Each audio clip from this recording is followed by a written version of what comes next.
Asanteni. I'm singing. All right. Hallelujah. Hallelujah. Hallelujah. Hallelujah.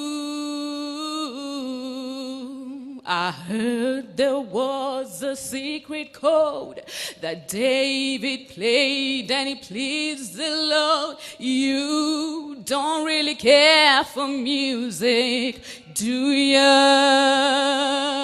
It goes like this: the fourth, the fifth, the minor chord, and the major lift. Baffled king composing, hallelujah, hallelujah, hallelujah.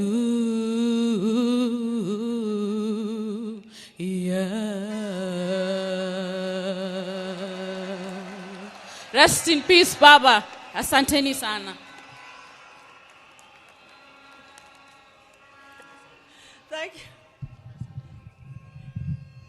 Thank you. Thank you.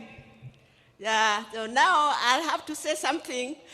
By the way, this is the most difficult eulogy that I have ever made. I'm not a guy, Akinyi, for the first time, I'm in Yokatekna.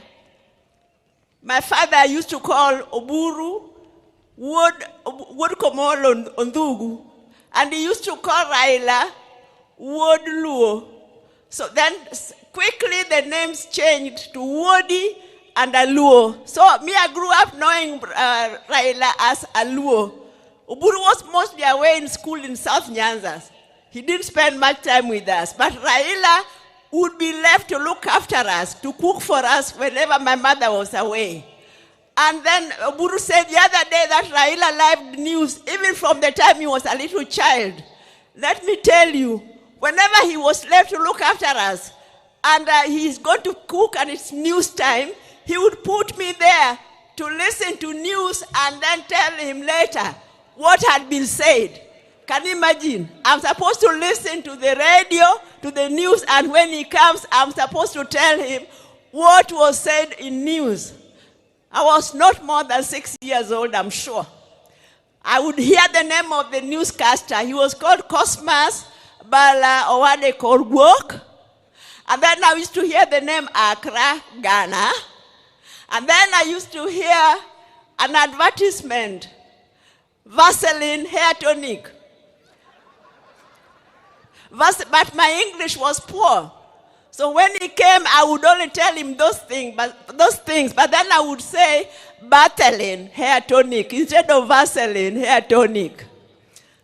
And then Oburu will tell you maybe how Raila was strong-headed. In school, there was a rule that when you are caned by the teacher, you were supposed to get up, salute, and say, thank you, teacher, which he refused to do. Every time he would get up, walk away, saying things about the teacher, maybe just mumbling, and the teacher would call him back, cane him again, until the teacher gave up. Maybe Oburu will tell you more. Then,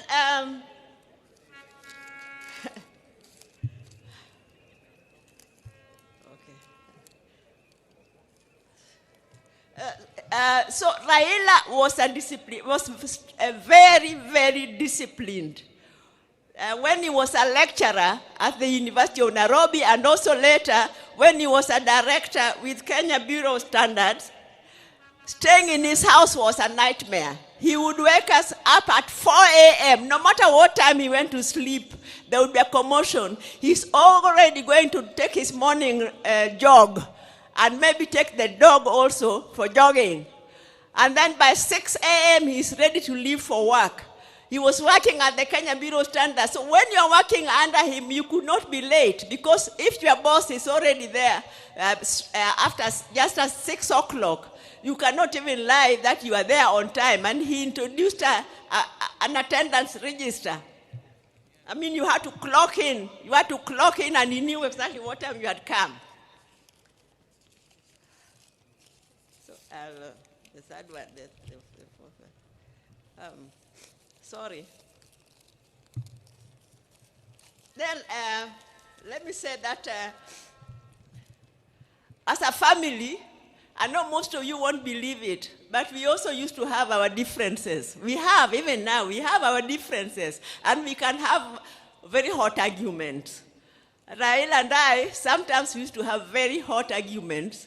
You'll see that when he's telling us, he's trying to explain some of even his political moves, he'll be looking at me because he knows me, I would not spare him. I used to tell him whether he wanted to hear it or not. So one time he came to my house, and then we were having a hot argument until my maid thought we were going to exchange fists. And he went to the toilet. I could hear him. Go walk, which going back to the cat, adagi. I refused, adagi. And then you can't believe it, that the following day, we were talking on the phone, laughing as if nothing had happened. That's the way he was. He was magnanimous. He was forgiving.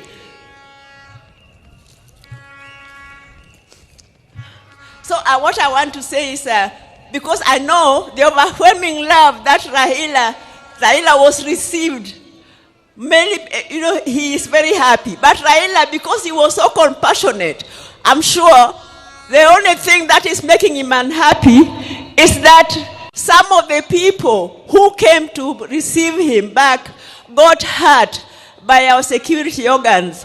I know you are supposed to be peaceful, but even our security organs, surely, you are well trained. You should be able to control a rowdy crowd without killing them, without shooting them, without hurting them.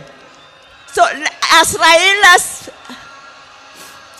Raila's tribute and respect for Raila, let that be the last time that such a thing happens. I think that would be a befitting remembrance for Raila. Let me just say that there are a few people. Ogeta, Morris, your father, you were behind him. Even at the last minute, the last talk, the last jog, the last step he took, you were behind him. Winnie Chogo, thank you very much for being with your dad when he was sick.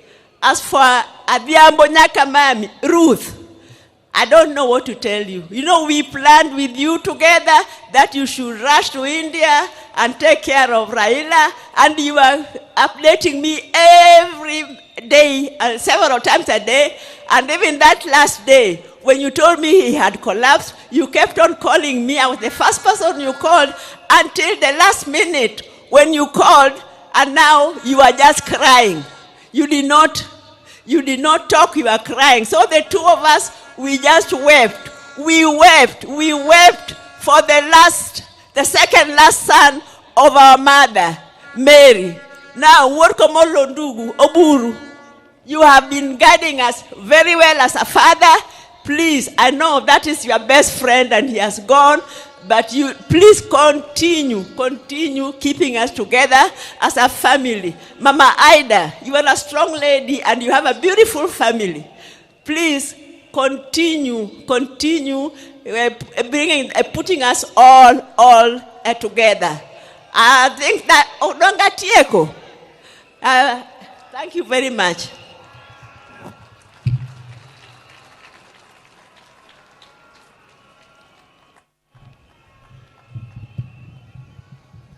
Yeah, thank you, my sister. I now want to take this opportunity to invite Taurei, who is the son of my sister Achieng, and Achieng is not able to come because